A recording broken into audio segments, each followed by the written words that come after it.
putar ternyata saya pusing dan saya tertidur. Dan sangat capek, tetapi 3 hari perjalanan itu menjadi sebuah hari hal yang menyenangkan karena selama 3 hari bersama dengan rekan-rekan di sana ada 38 orang yang kami temui di lapangan dan ada 21 orang yang mendengarkan Injil dari awal sampai akhir secara lengkap. Ada 5 orang di antara mereka yang terbuka dan puji Tuhan ada 4 orang yang dari latar belakang non-Kristen percaya pada Yesus, menerima Yesus sebagai Tuhan Juru Selamat, bahkan didoakan. Tepuk tangan buat Tuhan Yesus ya. Saudara, mengapa ini menjadi sukacita sorak-sorai? Karena seperti ini. Dosa, sama-sama katakan dosa. Dosa itu menghancurkan manusia. Dosa itu merusak masa depan. Dosa itu membutakan manusia. Dosa itu membuat manusia berpikiran pendek. Dosa itu menghalalkan segala cara. Dosa itu membuat kita puas dengan kejahatan. Dosa itu membawa manusia untuk terpenjara dari satu kejahatan kepada kejahatan yang lain. Sehingga dosa ketika menguasai hati dan pikiran manusia itu menjadi hancur. Itu sebabnya tidak ada satu hal pun yang bisa membebaskan manusia dari dosa. Uang tidak bisa, gelar tidak bisa, perbuatan baik tidak bisa, amal tidak bisa. Karena kecenderungan manusia adalah berbuat dosa. Itu sebabnya hanya satu yang bisa selesaikan dosa, yaitu yang tidak berdosa. Siapa dia yang tidak berdosa? Yesus Kristus Tuhan namanya. Itu sebabnya kemarin di dalam sebuah pembelajaran ada Bang Leo di situ, ada Pak Rusmin, Pak Johnson, Bang Aser, semua bang-bang ada, yang kakak enggak ada. Waktu kami belajar kemarin ada yang bertanya, kalau ada orang yang percaya bahwa Yesus, Isa Al-Masih itu adalah seorang nabi, apakah dia akan diselamatkan? Saya tidak diberikan kesempatan untuk menjawabnya, tetapi jawaban yang sederhana sudah diberikan. Bapak Ibu Saudara, kalau kita hanya percaya Yesus sebagai nabi, hanya percaya Yesus sebagai guru, hanya percaya Yesus sebagai rasul, hanya percaya Yesus sebagai penyembuh, kita tidak akan selamat. Kita akan selamat ketika kita percaya bahwa Yesus Kristus adalah Tuhan dan satu-satunya jalan pengampunan dosa yang diberikan Allah. Kecuali itu tidak. Itu sebabnya ada banyak orang bahkan di dalam Alkitab. Ada banyak orang mengapa mereka berkata aku percaya pada Yesus. Tapi mereka datang kepada Yesus hanya masalah kesembuhan. Aku percaya kepada Yesus karena mereka dikasih makan. Aku percaya kepada Yesus karena mereka mengalami mujizat. Itu sebabnya dalam perjalanan iman mereka gugur. Mereka tidak setia dan tidak menyelesaikan dengan tuntas di akhirnya. Kita mau menyelesaikan dengan tuntas. Katakan kiri kanan, menyelesaikan dengan tuntas. Sekali lagi menyelesaikan dengan tuntas. Bilang kiri kanan lagi, percaya sampai akhir. Percaya sekali lagi, percaya sampai akhir. Nah Bapak Ibu Saudara, itu sebabnya kami bersyukur sekali. Karena 4 orang yang kemarin itu, mereka ini dimerdekakan Tuhan. Dibawa dari gelap kepada terang yang ajaib. Dan kami bersyukur kepada Tuhan.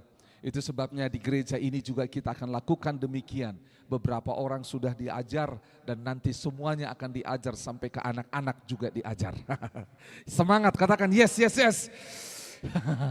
Baik, hari ini kita belajar firman Tuhan, temanya apa yang kamu cari di dunia ini. Coba tanya kiri kanan, apa yang kamu cari? Pertanyaan ini adalah pertanyaan umum yang menarik perhatian kita. Oke, lihat ke depan. Beberapa orang di antara saudara mungkin pernah lihat stiker, Yesus adalah jawaban, betul? Atau Jesus is the answer. Bahkan ada lagunya, Jesus is the answer for the world live today. Pertanyaannya, kalau Yesus adalah jawaban, apa pertanyaannya? Betul tidak? Oke, sekali lagi. Kalau Yesus adalah jawaban, apa pertanyaannya? Apakah semua pertanyaan bisa dijawab oleh Yesus? Saudara, ini menarik. Apakah semua pertanyaan bisa dijawab oleh Yesus? Jawabannya bisa, karena dia adalah Tuhan. Dia sanggup. Saudara, ketika ada pernyataan Yesus adalah jawaban, sebenarnya kita sedang diarahkan kepada hal-hal di mana manusia tidak bisa menjawab.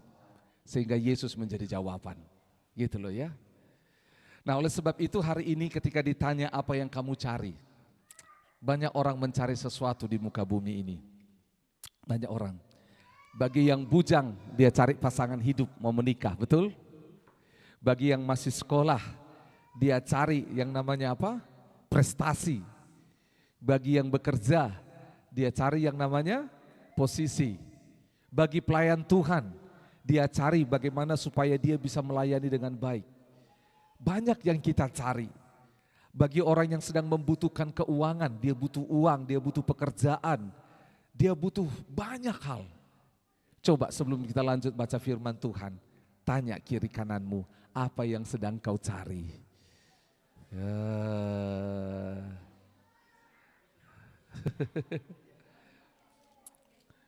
Cari istri, cari suami, cari anak,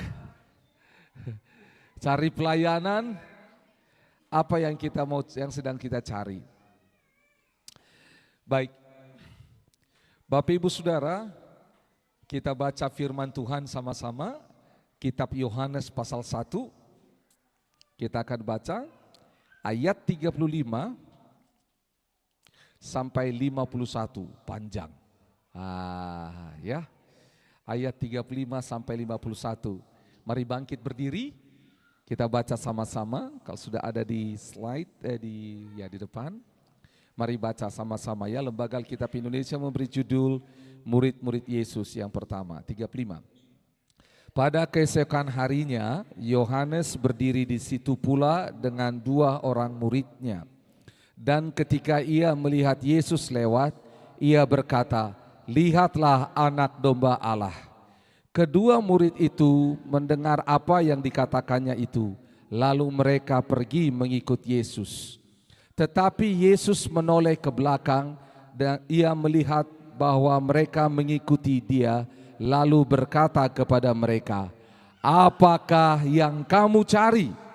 Kata mereka kepadanya, "Rabi," artinya guru, "di manakah engkau tinggal?" Ia berkata kepada mereka, "Marilah dan kamu akan melihatnya." Mereka pun datang dan melihat di mana ia tinggal. Dan hari itu mereka tinggal bersama-sama dengan dia. Waktu itu kira-kira pukul 4. Salah seorang dari keduanya yang mendengar perkataan Yohanes lalu mengikut Yesus adalah Andreas, saudara Simon Petrus. Andreas mula-mula bertemu dengan Simon saudaranya, dan ia berkata kepadanya, "Kami telah menemukan Mesias," artinya Kristus. Ia membawanya kepada Yesus. Yesus memandang dia dan berkata, "Engkau Simon anak Yohanes, engkau akan dinamakan Kefas," artinya Petrus. Pada keesokan harinya, Yesus memutuskan untuk berangkat ke Galilea. Ia bertemu dengan Filipus dan berkata kepadanya, "Ikutlah aku." Filipus itu berasal dari Betsaida, kota Andreas dan Petrus. Filipus bertemu dengan Nathanael dan berkata kepadanya, "Kami telah menemukan dia yang disebut oleh Musa dalam kitab Taurat dan oleh para nabi, yaitu Yesus anak Yusuf dari Nazaret." Sebentar, lihat ke depan semuanya, ayat 46, 1, 2, 3. Kata Nathanael kepadanya, "Mungkinkah sesuatu yang baik dari Nazaret?" Kata Filipus kepadanya, "Mari dan lihatlah." Yesus melihat Nathanael datang kepadanya, lalu berkata tentang dia, "Lihat, inilah seorang Israel sejati, tidak ada kepalsuan di dalamnya." Kata Nathanael kepadanya, "Bagaimana engkau mengenal aku?" Jawab Yesus kepadanya, "Sebelum Filipus memanggil engkau, aku telah melihat engkau di bawah pohon ara."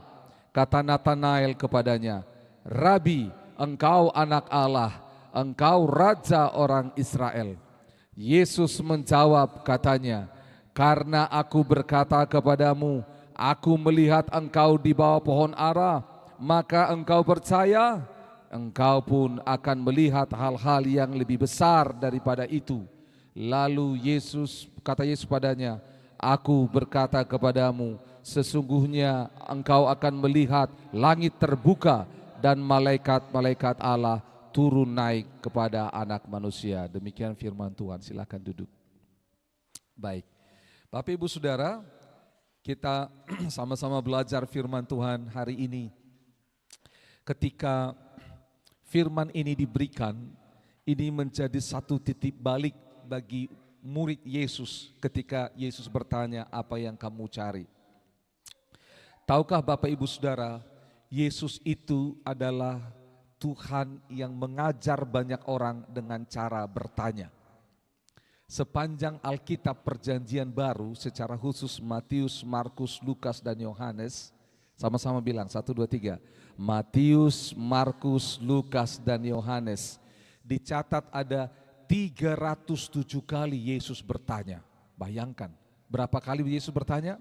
307 kali. Ini menarik, Yesus tanya semua orang. Dan pertanyaan Yesus ini adalah pertanyaan-pertanyaan yang bukan karena kurang kerjaan atau bukan karena Yesus tidak tahu. Tapi pertanyaan-pertanyaan ini adalah pertanyaan yang mengubahkan hidup seseorang. Itu sebabnya cara mengajar terbaik adalah bertanya. Contoh, apa yang sedang kau lihat di handphonemu? Apa yang sedang kau lihat di handphonemu? Itu pertanyaan yang baik. Pertanyaan yang baik, contoh, mengapa engkau tidak mau dengar firman? Itu pertanyaan yang baik. Itu pertanyaan yang baik. Mengapa engkau tidak datang ibadah? Itu pertanyaan yang baik. Kalau kita langsung buat pernyataan, contoh, jangan ini, jangan ini, jangan ini. Kita tidak tahu. Kita tidak tahu. Gitu loh. Jadi contoh, kenapa bisa bertahan main game berjam-jam tapi ibadah 1 jam, 2 jam gak tahan? Itu perlu ditanya. Karena pertanyaan yang tepat akan menuntun kita kepada jawaban yang tepat. Katakan, pertanyaan yang tepat menuntun pada jawaban yang tepat. Satu kali ada satu orang anak SD pergi sekolah dan dia selalu terlambat. Karena selalu terlambat ke sekolah, dia selalu dihukum setiap hari oleh gurunya. Dan dia dibully setiap hari oleh teman-temannya di sekolah. Diketawain.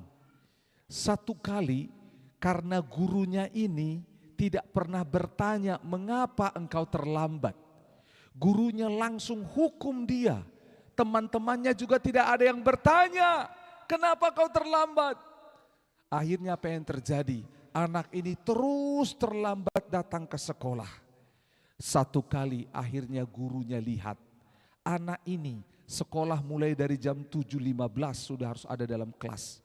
Ternyata anak ini mulai dari jam 6 pagi sudah keluar dari rumah pakai pakaian sekolah. Jadi dia tidak pernah terlambat. Semua siswa yang lain jam 6 pagi masih tidur. Dia jam 6 pagi sudah keluar. Ternyata dia harus dorong mamanya di kursi roda. Dia harus bawa mamanya ke panti jompo. Karena tidak ada yang merawat mamanya. Mamanya stroke, mamanya sakit. Tidak bisa meninggalkan kursi roda. Tidak ada yang bisa kasih makan minum. Jadi sejak pagi bangun pagi jam 5 anak ini sudah menyiapkan makanan, anak SD. Kasih makan mamanya, kasih ganti baju mamanya untuk dibawa ke panti jompo untuk dirawat di sana. Panti jompo ini arahnya berlawanan dengan sekolah. Sekolah ke kiri, panti jompo ke kanan. Jadi dia jalan sangat jauh sampai ke panti jompo itu hampir 1 jam. Dan setelah itu dia lari-lari dari panti jompo setiap hari sampai di sekolah. Itu sebabnya dia selalu terlambat datang ke sekolah, selalu keringatan dan selalu ngos-ngosan datang di sekolah. Tidak ada yang tahu.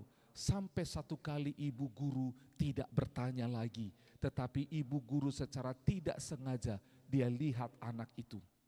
Dia lihat anak itu pagi-pagi antar mamanya ke sekolah. Ketika itu dia terlambat, satu kelas diceritakan sama ibu guru kenapa dia terlambat.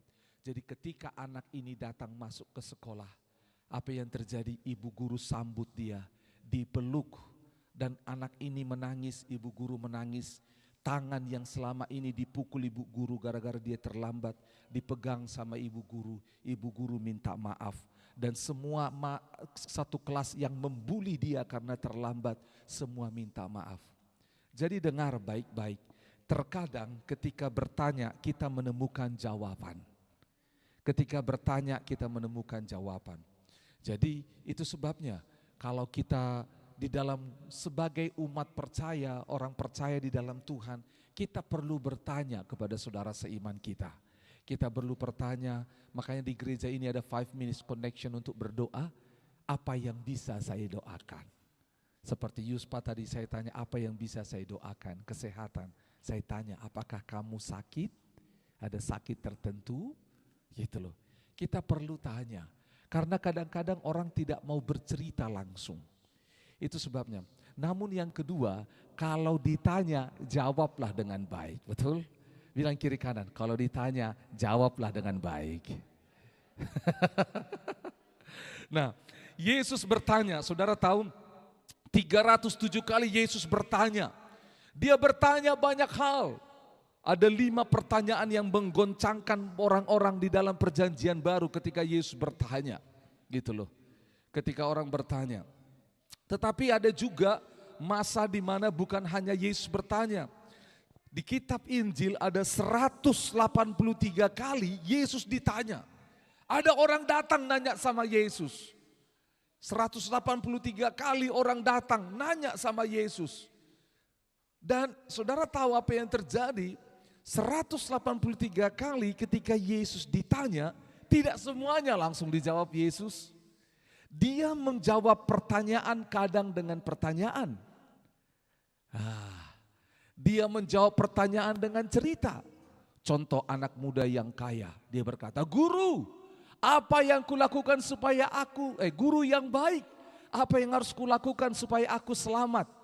Yesus bertanya kembali, dia berkata, "Mengapa engkau katakan aku guru yang baik?" Nah, itu betul. Yesus, saudara, mengapa Yesus bertanya?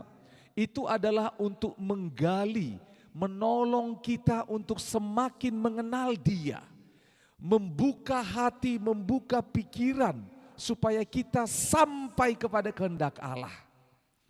Allah bertanya, Yesus bertanya bukan karena dia tidak tahu. Allah bertanya pertama kali di perjanjian lama di Kejadian pasal 3. Waktu manusia jatuh dalam dosa. Mereka bersembunyi. Mereka sembunyi di balik pohon itu, dedaunan itu, semak-semak itu bersembunyi. Lalu Allah mencari mereka dan Allah bertanya, "Adam, di manakah engkau?" Menurut saudara Tuhan tahu nggak Allah tahu nggak bahwa Adam itu di mana? Kenapa dia tahu? Karena Allah Maha tahu. Cocok nggak dia bertanya di manakah engkau?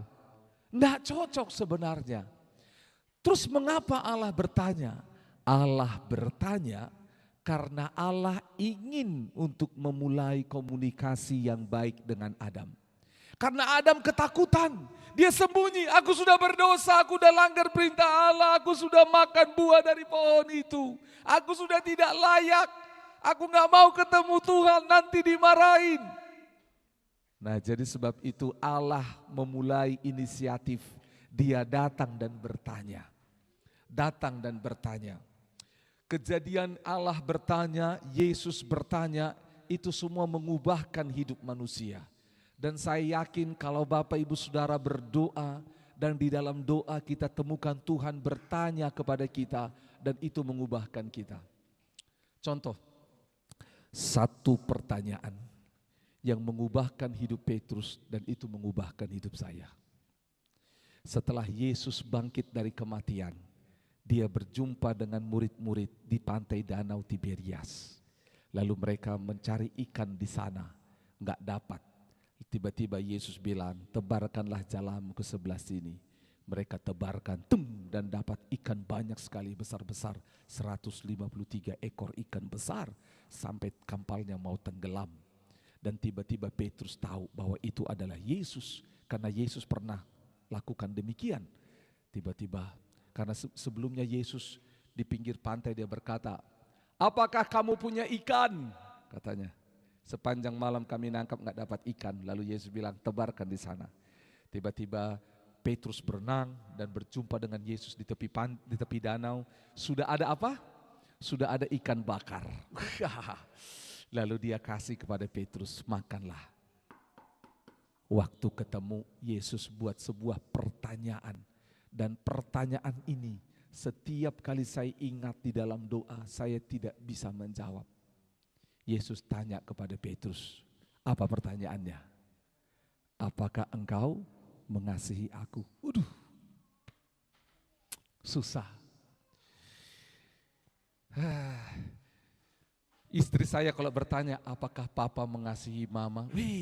Saya pasti mikir, kenapa dia bertanya begitu? Ada apa ini? Pasti kita mikir, gitu loh. Pasti kita pikir. Contoh, kalau anak saudara tanya, papa, mama, apakah papa, mama mengasihi saya? Iya nak, ada apa nak? Kenapa? Kita langsung mikir, ada apa ini? Kau mau mati kah? Mau apa ini? Ada hal buruk kah terjadi? Kita pasti mikir, saudara. Kalau sampai Yesus bertanya, apakah engkau mengasihi aku? Waduh, saya bayangkan wajahnya Petrus pasti semaput waktu itu. Betul? Berapa kali ditanya? 3 kali, enggak enak saudara. Aduh. Dan saudara tahu, bayangkan Yesus itu, dia itu sangat cool. Dia gak seperti saya banyak guyonnya. Dia serius kalau bertanya. Petrus kurang lebih, apakah engkau mengasihi aku? Langsung diam. Dia lihat lagi api itu. Petrus yang lagi makan. Langsung berpikir, sejuta alasan di kepala, apalah ku jawab. Karena aku bilang apapun dia pasti tahu semuanya. Apalah ku jawab. Tiba-tiba dia bilang apa? Ya guru, aku mengasihimu. Ya sudah. Apalagi tiba-tiba, Petrus, apakah engkau mengasihi aku? Saudara bayangkan drama itu begitu menegangkan saudara. Nanti kalau kita masuk surga kita tanya Petrus ya, bagaimana perasaanmu waktu itu? Pasti hancur. Betul, cobalah suami baru pulang kerja, sampai di rumah, halo ma apa kabar dan segala macam. Istri masak, siapin semuanya. Tiba-tiba sambil dia masak dia datang. Papa, apakah papa mengasihi mama? Iya papa, iya mama. Dia pergi lagi masak. Gitu. Gak ada ngomong yang lain-lain. Datang lagi. Papa, apakah papa mengasihi mama? Waduh, pertanyaan kedua pasti bikin suaminya deg-degan. Jangan-jangan istriku ada apa ini, ada apa? Langsung itu aja. Mungkin suami akan berdiri, ada apa ma? Kenapa tanya itu? Awalnya mungkin suaminya agak lucu-lucu. Nah Samia, tentulah 100%. Love you, segala macam. Tiba-tiba istrinya tidak punya ekspresi. Datar ekspresinya, wajahnya datar. Gitu loh. Kalaupun ketawa, ditanya lagi, apakah papa mengasihi mama? Yang pemain drama sebelumnya jadi kikuk. Gak tahu bikin apa. Saudara sekali lagi, ketika Yesus membuat pertanyaan, karena dia mau melihat isi hati kita yang terdalam. Tetapi apakah Yesus tahu isi hati kita yang terdalam? Tahu, tetapi dia menantikan kejujuran kita. Dia tunggu kejujuran hati kita. Karena seringkali lain di bibir, lain di hati, betul? Gus, apa kabar? Baik. Padahal di dalam hati enggak baik. Seringkali kita enggak bisa. Itu sebabnya ada sebuah tulisan dikatakan orang tua harus pintar berbohong, di mana saya tidak setuju dengan hal itu. Ada tulisan dikatakan orang tua berbohong, contoh, nak makanlah, mama sudah kenyang. Padahal maksudnya supaya anaknya bisa makan, mamanya tidak usah makan.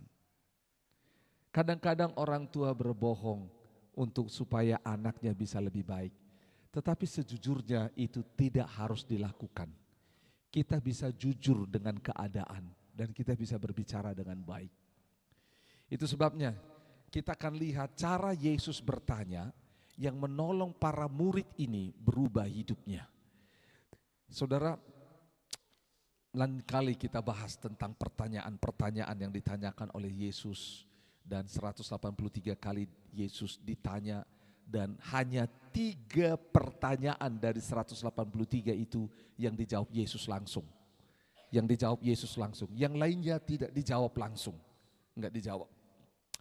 Yuk kita lihat sama-sama apa hubungannya tentang pertanyaan ini dengan pemuridan. Lihat sama-sama di ayat yang ke-35. Ya, di ayat yang ke-35. Pada keesokan harinya Yohanes berdiri di situ pula dan 2 orang muridnya. 2 orang muridnya di sini dipercaya adalah satu Andreas dan satu lagi si Yohanes penulis kitab ini. Dan ketika ia melihat Yesus, ia berkata, "Lihatlah anak domba Allah." Jadi lihat ya, pertama ada statement, pernyataan, Yesus itu anak domba Allah. Katakan anak domba Allah. Sekali lagi anak domba Allah. Sebentar lagi ini kita sedang momen Paskah. Kita tahu Yesus akan diserahkan. Kita tahu pada masa ini kalau kita ikut kalender atau kejadiannya, maka hari Minggu ini disebut itu minggu apa? Palem. Di mana orang-orang menyambut Yesus dengan daun palem dan berkata apa? Hosana, Hosana, diberkatilah dia yang datang dalam nama Tuhan. Itu yang dikatakan. Nah, anak domba kita tahu tujuannya untuk apa? Dikorbankan. Dan dalam Paskah ini kita tahu Yesuslah yang dikorbankan buat kita. 1 korban cukup untuk semua dosa, 1 korban untuk selama-lamanya. Amin. Ulangi sama-sama dengan saya, katakan 1 korban cukup untuk semua dosa. 1 korban untuk selama-lamanya, yaitu Yesus Kristus Tuhan. Nah, itu yang kita percayai. Itu sebabnya kita enggak membuat korban tiap tahun, karena Yesus sudah menyelesaikannya. Nah, saudara tahu apa yang terjadi? Waktu mereka berjumpa dengan Yesus, tiba-tiba mereka berdua ini, Andreas dan Yohanes, dia mau ikut Yesus. Saudara tahu apa yang terjadi? Pada zaman itu Yesus sangat populer. Yesus sangat terkenal. Yesus membuat banyak mujizat, mengajarkan banyak hal. Tetapi motivasi orang ikut Yesus beda-beda. Ada yang ikut Yesus untuk makan siang gratis. Ada yang ikut Yesus supaya sembuh. Ada yang ikut Yesus supaya dia boleh ganteng. Oh, ada itu ya. Ini saya satu kali ada teman satu kamar saya ikut persekutuan. Kan ada lagu dalam persekutuan. Ada orang buta, sama-sama. Duduk minta-minta tiap-tiap hari di pinggir jalan. Terus Yesus melalui orang buta itu jeli matanya. Ada kan gitu ya? Nah, teman saya ini tanda kutip, menurut dia orangnya tidak ganteng, dia jelek. Jadi di kamar dia main gitar. Pada satu hari ada orang jelek, duduk nangis-nangis tiap-tiap hari di pinggir jalan. Terus pada satu hari Yesus melalui orang jelek itu, ganteng wajahnya, hei ganteng wajahnya. Orang jelek itu ganteng wajahnya. Saudara, semua kami satu kos-kosan ketawa mendengar dari luar. Lalu sudah selesai itu kami ketuk pintunya. Hai orang jelek, keluarlah menjadi ganteng.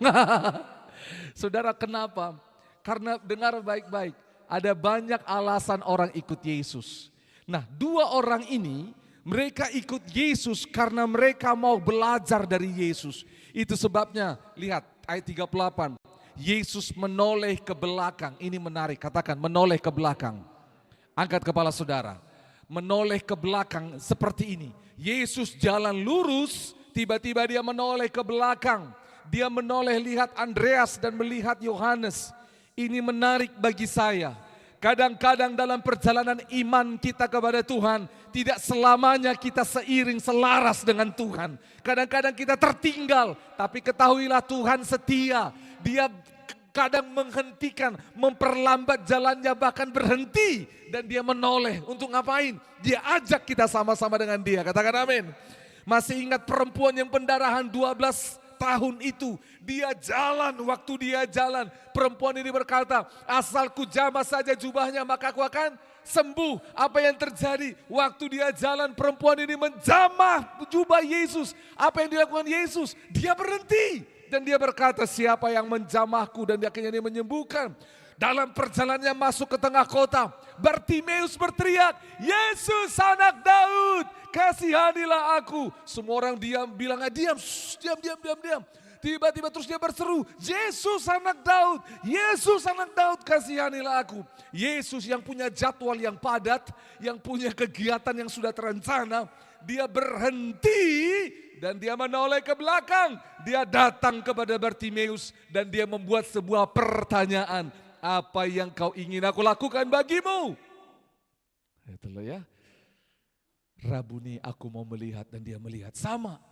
Dia menoleh ke belakang dan dia bertanya, apa yang kamu cari? Dengar, saat engkau merasa hidupmu tidak selaras dengan jalan Tuhan, saat kita merasa aku terlambat, aku jauh, dengar baik-baik. Tuhan tidak tinggalkan, amin. Dia menoleh lihat kita. Dan dengar, dia sebenarnya sedang menunggu untuk dia bertanya. Dia tanya, apa yang kamu cari? Kenapa kamu jauh dariku? Kenapa engkau tidak ikut jalanku? Dia tanya. Kata mereka kepadanya, Rabi, artinya guru, di manakah engkau tinggal? Mengapa Andreas dan Yohanes bertanya demikian? Karena mereka ingin menjadi murid Yesus. Mereka ingin sama seperti mereka tinggal bersama dengan Yohanes Pembaptis yang adalah guru mereka sebelumnya. Dia mau bersama dengan gurunya. Karena pada zaman itu seorang murid tinggal bersama dengan gurunya.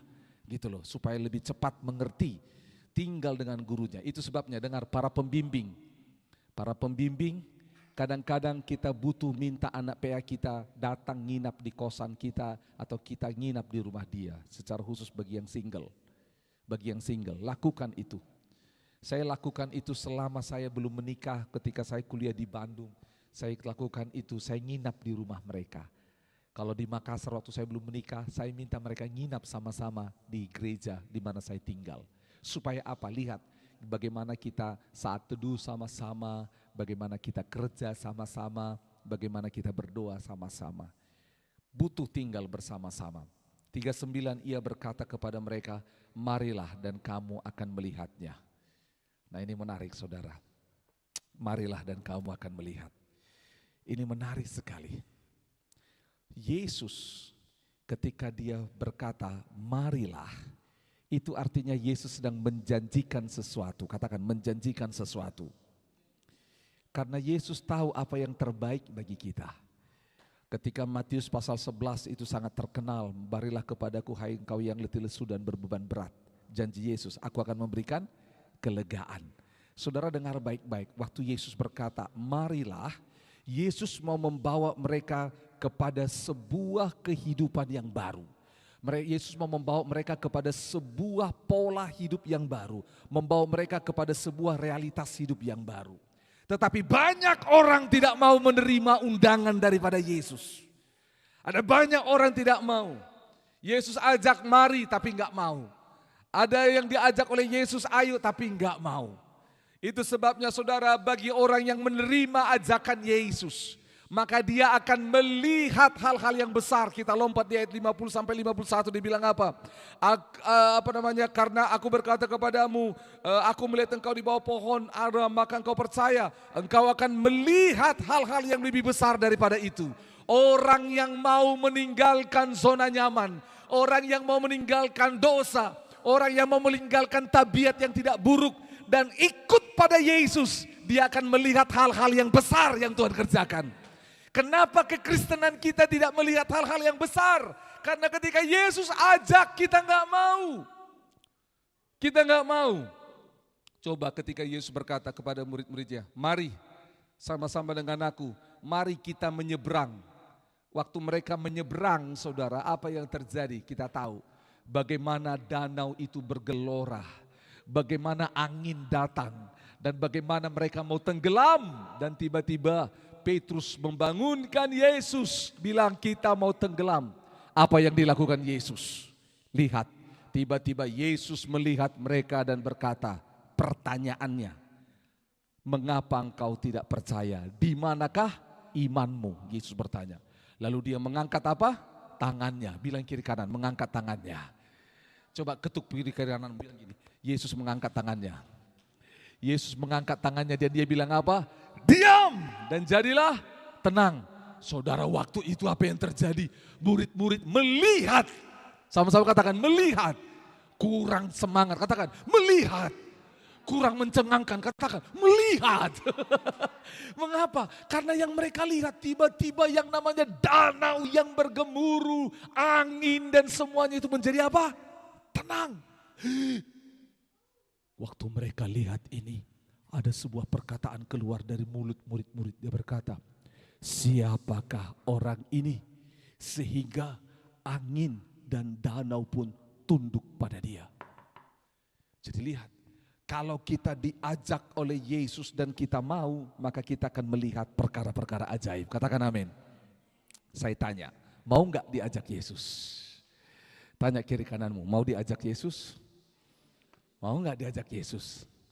Ada orang tidak melihat perkara ajaib karena dia tidak mau menerima ajakan Yesus. Tidak mau menerima ajakan Yesus. Yesus mengajak orang-orang itu untuk melihat perkara-perkara besar. Tapi menarik, dengar baik-baik. Lihat saudara, ayat 40. Salah seorang dari keduanya yang mendengar perkataan Yohanes lalu mengikut Yesus adalah Andreas, saudara Simon Petrus. Andreas mula-mula bertemu dengan Simon saudaranya dan ia berkata kepadanya, kami telah menemukan Mesias. Artinya siapa? Kristus. Saudara, angkat kepala saudara.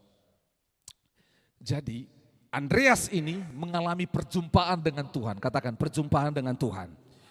Andreas bertobat dan dia melihat perkara ajaib. Dan dia melihat ajaran Yesus. Dan dia berkata sungguh dia Mesias. Inilah yang kami harapkan. Cintanya kepada Allah. Aku mau ikut ini Yesus. Sehingga akhirnya apa? Respon dari Andreas. Dia nggak mau ikut Yesus sendiri. Dia ajak saudaranya. Namanya siapa? Simon Petrus. Dia ajak saudaranya. Ayat 41, lihat sama-sama. Ayat 41, Kejadian Yohanes 1 ayat 41. Andreas mula-mula bertemu dengan siapa? Simon saudaranya. Dan dia berkata, hei, Mon, bukan Mona, tapi Simon. Simon, Mon, dengar, kami telah menemukan Mesias. 42, dia bilang, ia membawanya kepada Yesus. Dia bawa, ayo Mon, ayo, kau ikut Yesus. Mon. Saudara tahu, saya nonton film The Chosen waktu membahas Alkitab ini. Ini menarik, di Alkitab ini enggak dicatat. Tetapi dari pribadi daripada Simon Petrus, kita tahu sama-sama. Dia ini punya banyak alasan. Di dalam film itu ditunjukkan, dia punya banyak alasan dan dia tidak langsung percaya. Petrus itu bukan orang tipikal yang mudah percaya, betul? Petrus itu enggak. Contoh. Dia bilang, kalau itu engkau suruh aku jalan. Dia nggak mudah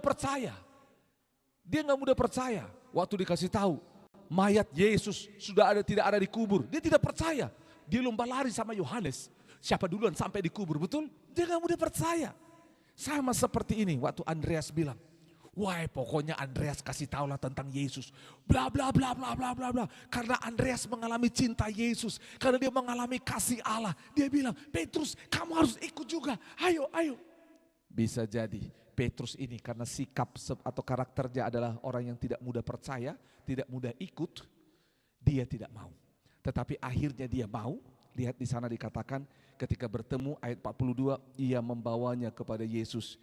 Dan Yesus memandang dia dan berkata, engkau Simon anak Yohanes, engkau akan dinamakan Kefas artinya Petrus. Saudara tahu? Bisa jadi Simon waktu diajak, oke lah, ayolah karena kau adikku, apa yang kau mau, oke lah sebagai kakak yang baik, ayo ikutlah, ikut. Tiba-tiba waktu berjumpa Yesus, perjumpaan Petrus dengan Yesus, perjumpaan Simon dengan Yesus mengubah hidupnya. Dia tidak disebut lagi Simon yang bimbang, tapi dia disebut Petrus yang adalah batu karang. Saudara dengar baik-baik. Setiap orang ketika berjumpa dengan Yesus pasti berubah. Katakan amin. Setiap orang yang berjumpa dengan Yesus pasti berubah. Siapapun dia, laki-laki, perempuan, tua, muda, mau sakit, sembuh, apapun masalahnya, ketemu dengan Yesus pasti berubah.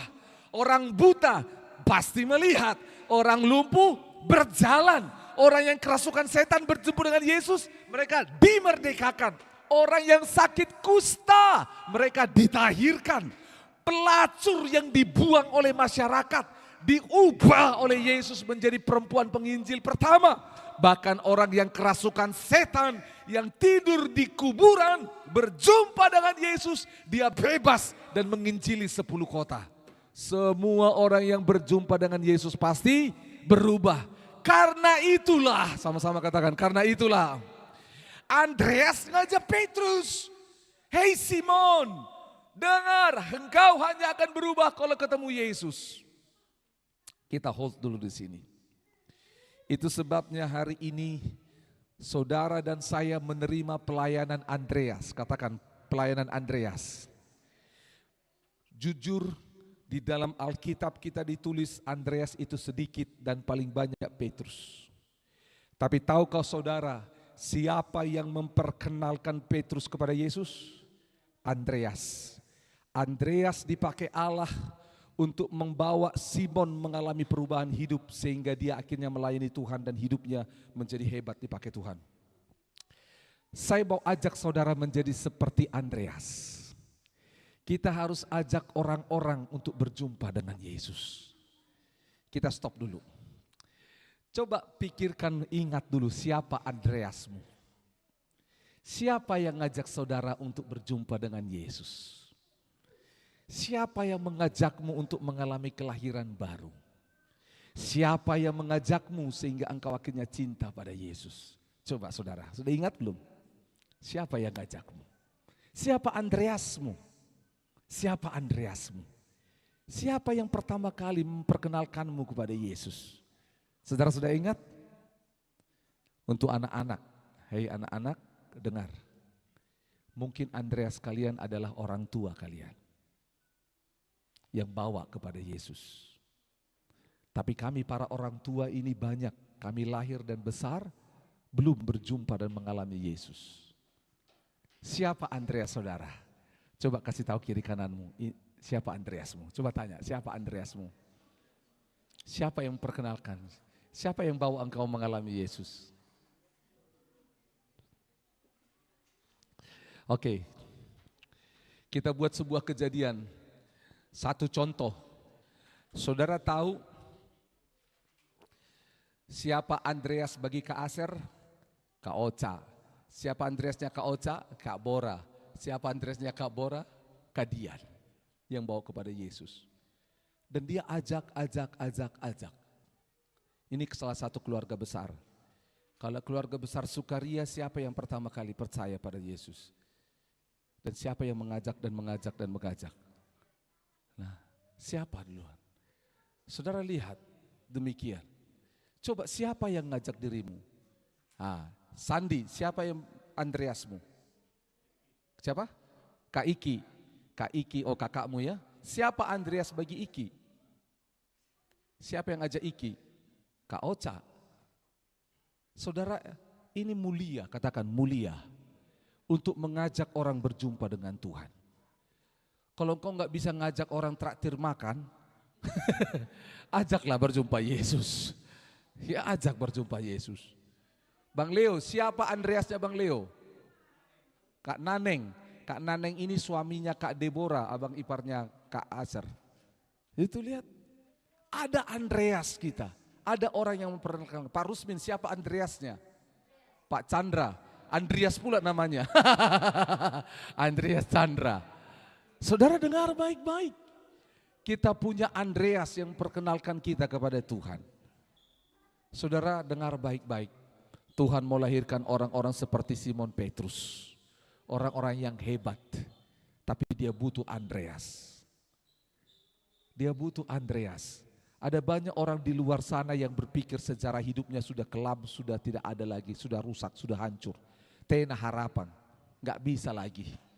Tetapi dengar, ada seorang yang bernama Andreas akan dipakai Tuhan untuk menolong orang-orang yang terpenjara ini, yang tidak punya harapan ini berjumpa dengan Yesus. Itu sebabnya. Yuk lanjut lagi. Dua poin terakhir.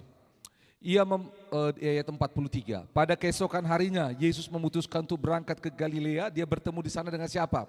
Filipus. Nah, di sini Filipus dia ini dari kota yang sama dengan Andreas dan Petrus. Terus Filipus bertemu dengan siapa? Nathanael. Dia ngajak Nathanael. Hei Nathanael, ayat 45 dikatakan, kami telah menemukan dia yang disebut oleh Musa dalam kitab Taurat, oleh para nabi, yaitu Yesus anak Yusuf dari Nazaret. Kami udah ketemu. Oke ya, lihat 46, lihat respon, katakan sama-sama respon. Lihat respon dari Nathanael. Tadi kita udah lihat respon Petrus, respon Nathanael. Kata Nathanael kepadanya, mungkinkah sesuatu yang baik datang dari Nazaret? Gak mungkin gitu loh. Kata Filipus kepadanya, mari dan lihatlah. Oke, stop, angkat kepala saudara. Bagaimana sederhananya firman Tuhan ini?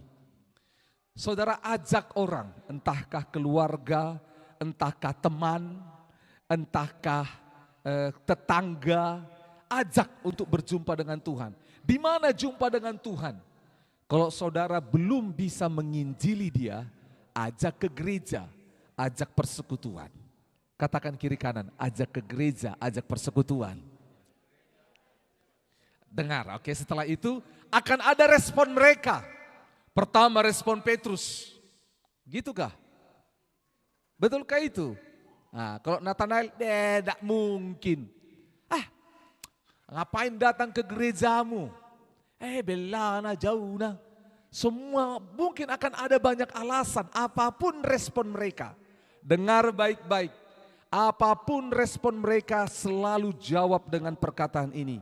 Marilah dan lihatlah. Marilah dan lihatlah.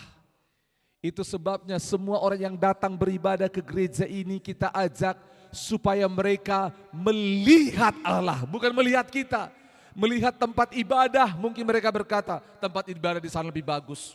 Musik di sana lebih bagus. AC-nya lebih dingin, konsumsinya lebih enak di sana. Di sini gorengan. Saudara, apa yang mereka lihat mungkin akan tidak seperti yang mereka bayangkan. Tetapi ketika kita katakan, ayo kamu akan melihat dan berjumpa dengan Allah. Itu yang akan dia rasakan. Dia rasakan perjumpaan dengan Tuhan. Dia rasakan. Sebelum lanjut poin terakhir dan berdoa. Satu kali ada satu orang kami ajak datang di gereja ini. Waktu dia datang kita ajak ke gereja ini.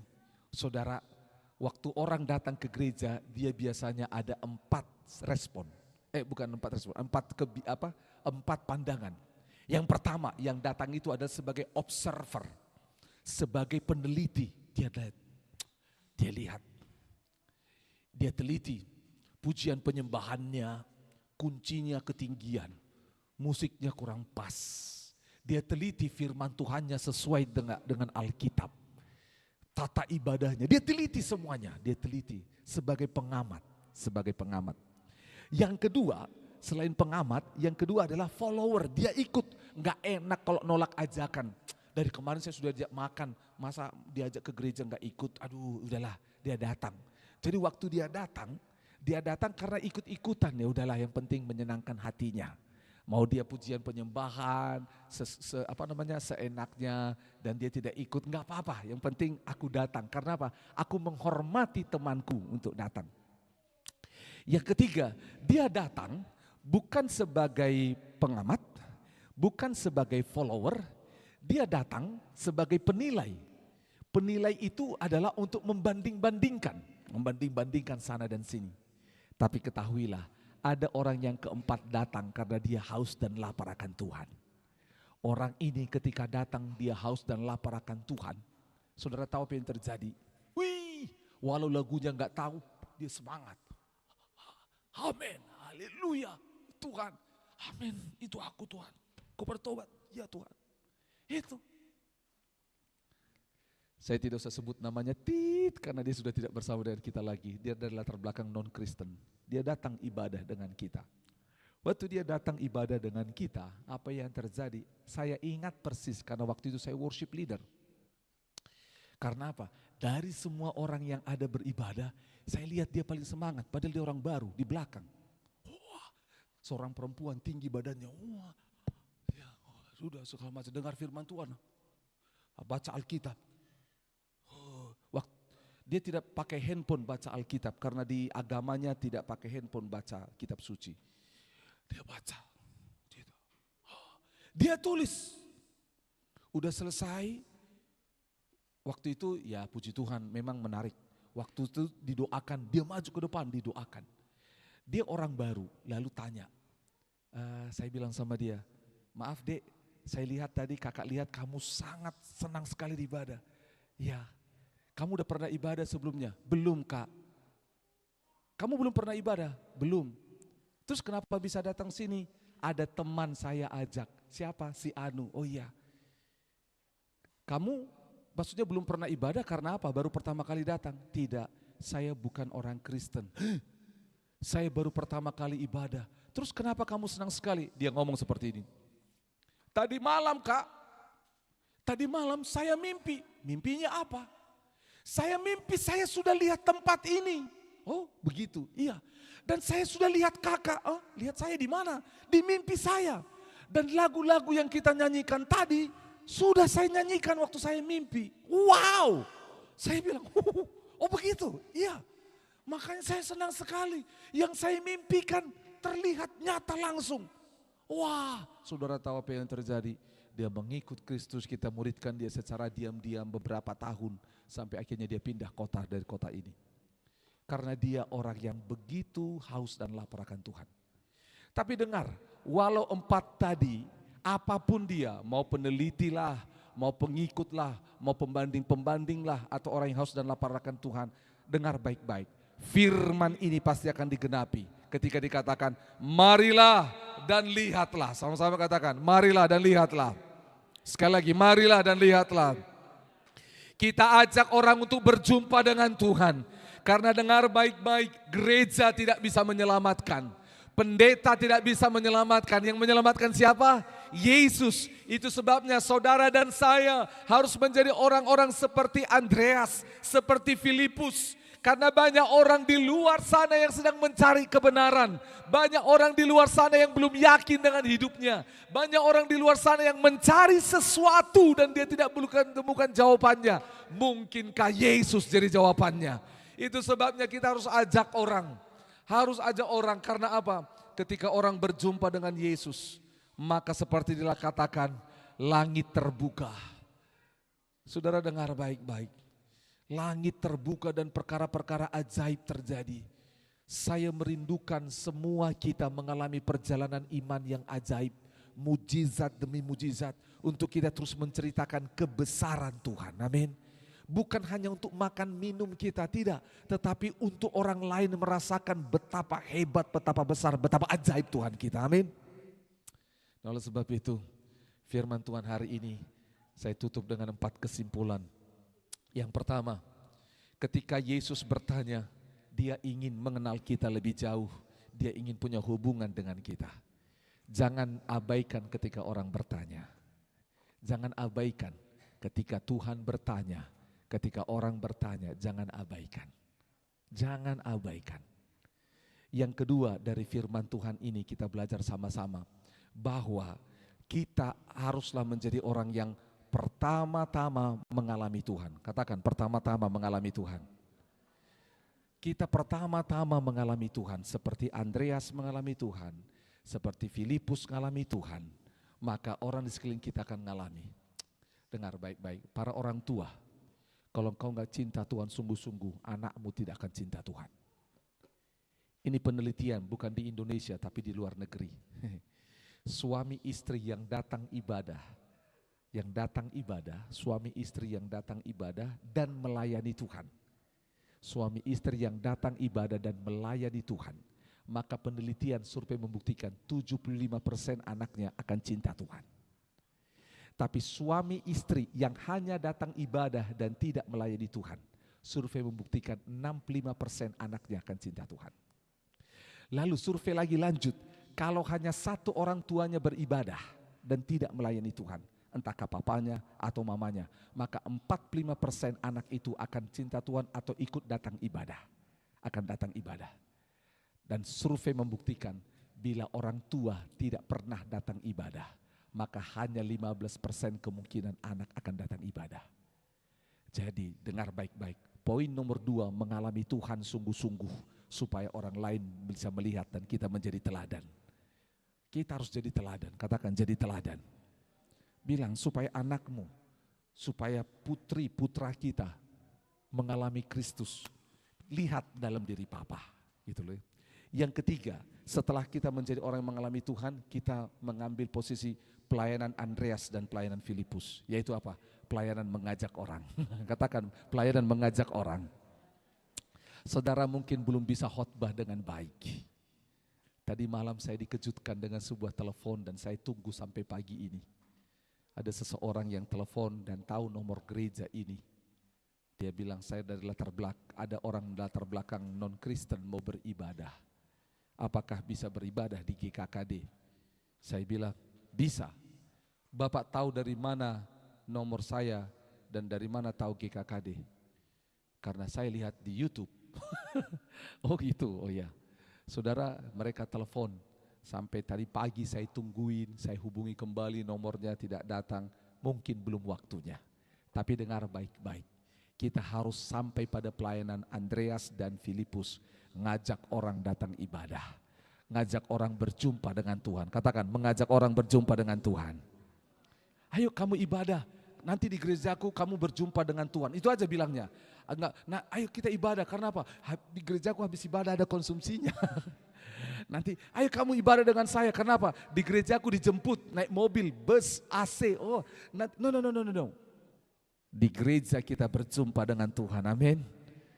Yang terakhir, inti dari khotbah ini adalah perjumpaan dengan Tuhan pasti mengubahkan. Simon berubah menjadi Simon Petrus, dari seorang yang bimbang menjadi seorang yang kuat. Nathanael dari seorang yang ragu, tentang Tuhan menjadi orang yang dikatakan Kristen sejati. Saudara bahkan dikatakan mengalami hal-hal yang ajaib, yaitu langit terbuka. Katakan langit terbuka.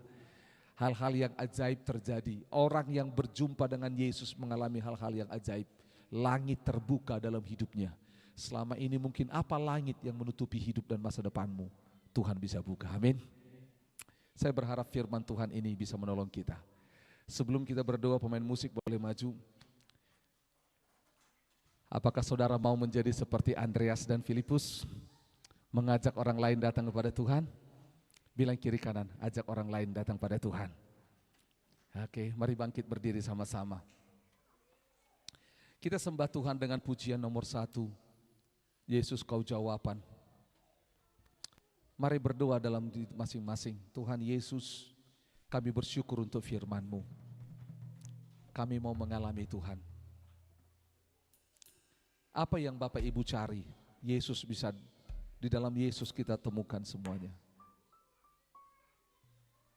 Datang sama Yesus. Mari kita semua tenang, memandang Dia, datang. Apa yang kau cari? Yesus bertanya kepada Bapak Ibu Saudara, apa yang kau cari? Di dalam Dia ada semua.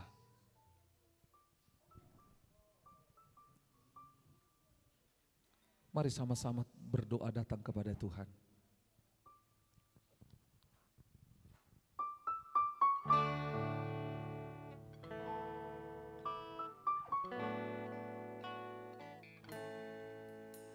Yesus, kami datang kepadamu.